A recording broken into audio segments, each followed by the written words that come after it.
Now let me tell you something. See, when a man hurts you, the first thing you want to do is cry, argue, send long messages, call your friends, and try to figure out what you did wrong. But let me help you right now, most of the time. It ain't about what you did. It's about what he thinks he can get away with. When a man hurts you, your first instinct is to react. Your heart starts racing, your emotions take over, and you want to say everything you're feeling right now. You want to text him paragraphs, raise your voice, maybe even remind him of every mistake he's ever made. But let me tell you something, reacting emotionally might feel powerful in the moment, but it usually weakens your position in the long run. There is a big difference between reacting and responding. Reacting is emotional, responding is controlled, and control is powered. When you react, you give him access to your emotional buttons. You show him exactly how to trigger you. Some men don't even realize they're doing it, but once they see that certain behavior gets a big emotional reaction out of you, it becomes a pattern. Not because they're evil, but because human beings repeat what creates impact without consequence. If every time he disappoints you, you explode and then forgive him the next day, he learns that your anger is temporary. He learns he can survive your reaction. But when you respond with strength, everything shifts. Strength is calm. Strength is looking him in the eye and saying, "That hurt me," without yelling. Strength is stepping back instead of chasing. Strength is silence when you could easily argue. Silence is powerful because it forces reflection. When you stop over-explaining and overreacting, he no longer knows exactly where he stands, and uncertainty makes people think. Responding with strength also means taking time before you speak. You don't have to address everything immediately. You can pause. You can breathe. You can gather your thoughts. That pause protects your dignity.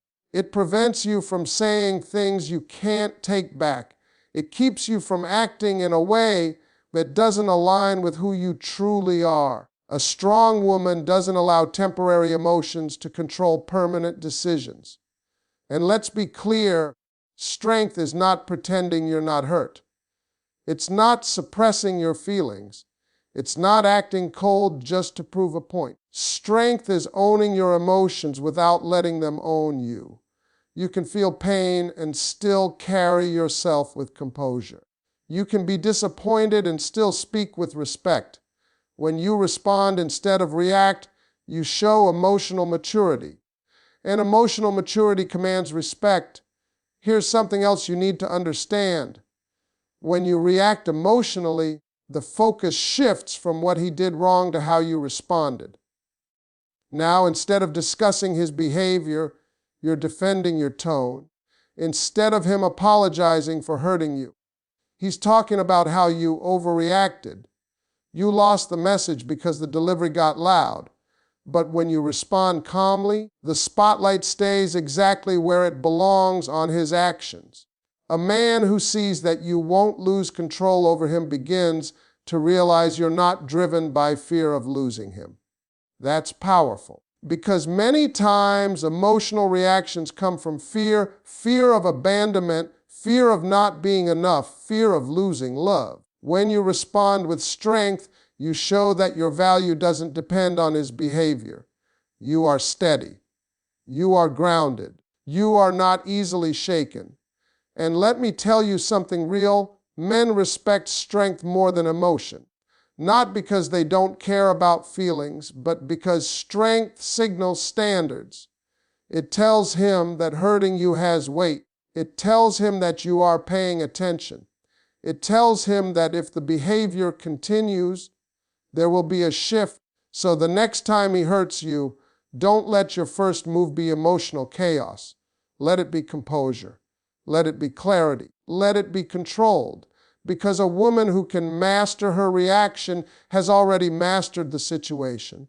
When a man hurts you, one of the biggest mistakes you can make is acting like it didn't matter. Brushing it off. laughing it away, pretending you're cool with it just to avoid conflict. But let me tell you something straight. If you don't make him aware of the consequences of hurting you, he will assume there aren't any. And people repeat what doesn't cost them. Now, I'm not talking about revenge. I'm not talking about drama. I'm talking about consequences with dignity. There's a difference. Revenge is emotional. Consequences are intentional. Revenge says, I'm going to hurt you back. Consequences say, you don't get the same access to me after you hurt me. That's power. See, a lot of women think love means endless forgiveness with no adjustment. No. Love includes accountability. If he disrespects you and nothing changes in how you show up for him, then what lesson did he learn?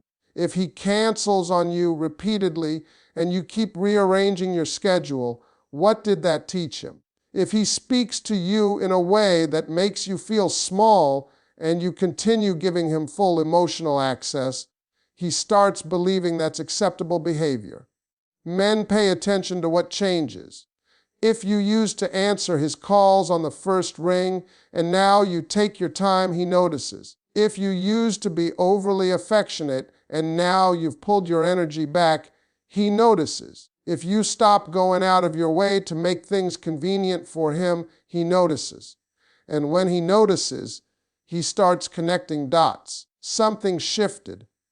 That shift is the consequence. But here's the key: you don't announce it like a threat. You don't say, if you do this again, I'm going to do that. That sounds like negotiation. Instead, you calmly state how you feel, and then you adjust your behavior accordingly. When you did that, it hurt me, period. Then you observe. If he cares, he will respond with effort. If he doesn't, he will test you again. And let me explain something important. Consequences are not punishments. They are boundaries in action. A boundary without action is just a suggestion. If you say you don't tolerate disrespect, but you tolerate it every time, that's not a boundary, that's a wish. A real boundary requires follow-through, and follow-through requires courage. Sometimes the consequence is emotional distance. Sometimes it's limiting your availability. Sometimes it's stepping back completely, not because you don't love him, but because you love yourself enough to protect your peace. That's the difference. You have to understand that men respect what they can lose. If he feels secure that you'll stay no matter how he behaves, there's no urgency to improve. Comfort can create complacency. But when he senses that his actions directly affect his access to you, he starts thinking differently. Now let's be clear, this only works if you're truly willing to stand on it. If you pull back for 2 days and then rush back because you miss him, the message becomes confusing. Consistency is what makes consequences powerful. You don't have to be harsh, you don't have to be loud. You just have to be firm. When you require accountability, you're not being difficult, you're being mature. You're teaching him how to treat you. And if he steps up, that's growth. If he doesn't, that's information. Either way, you win because you're no longer accepting pain without response. A man who truly values you will adjust when he realizes hurting you changes things. And if he refuses to adjust, then you've learned something even more important. He was comfortable, not committed. Never beg a man for attention, love, or respect. Let me say that again so it really sinks in. Never beg. The moment you start pleading for the bare minimum, you shift the balance of the relationship. Love given freely is beautiful. Love requested respectfully is healthy. But love that has to be begged for, that's imbalance. When a man hurts you, especially through neglect or emotional distance, your instinct might be to chase him down for reassurance. You want clarity. You want comfort. You want him to say, no, baby, I care. So you call more, you text more, you explain more, you try harder. But here's the hard truth. When you overextend yourself to get someone to treat you right, you teach them that your standards are flexible under pressure. Attention is not something you should have to convince someone to give you. If a man values you, he will prioritize you, not perfectly, not every second of the day, but consistently. And consistency doesn't require begging. It requires willingness. If you find yourself constantly asking, "Why don't you call me? Why don't you spend time with me? Why don't you post me?" You're already in a position where you're negotiating for effort. Respect is even more serious. You do not debate respect. You do not beg for it. You do not explain it over and over. If a man crosses a line and you have to repeatedly remind him how to treat you, that's not misunderstanding, that's disregard. And begging in that moment lowers your value in his eyes, not because you're less valuable, but because desperation signals fear of loss. And people rarely respect what is afraid to walk away. Let's talk about love. Love isn't proven by how hard you can hold on. It's proven by how naturally it flows between two people. If you're the only one fighting for connection, that's not romance, that's imbalance. If you're sending long emotional paragraphs while he responds with one word answers, the energy isn't matched. And energy that isn't matched eventually drains you. The strongest move you can make when you feel neglected is to pull your energy back instead of pushing harder. When you stop overgiving, you create space, and space reveals truth. If he notices the shift and steps forward, that tells you something. If he doesn't, that tells you something too. Begging often comes from fear, fear that you're not enough, fear that someone else will replace you, fear of being alone. But let me tell you something clearly. If you have to convince someone to see your worth, they were never looking at you the right way to begin with. Your value does not increase when you argue for it. It remains constant whether someone recognizes it or not. Confidence is quiet. It says, "I deserve better." And then it acts accordingly. It doesn't scream. It doesn't threaten. It simply adjusts. When you stop begging, you regain control of your dignity. You remind yourself that love is a choice, not a favor someone does for you. A man who truly wants you will not require chasing. He will not need constant reminders to show up. He will not be confused about your importance.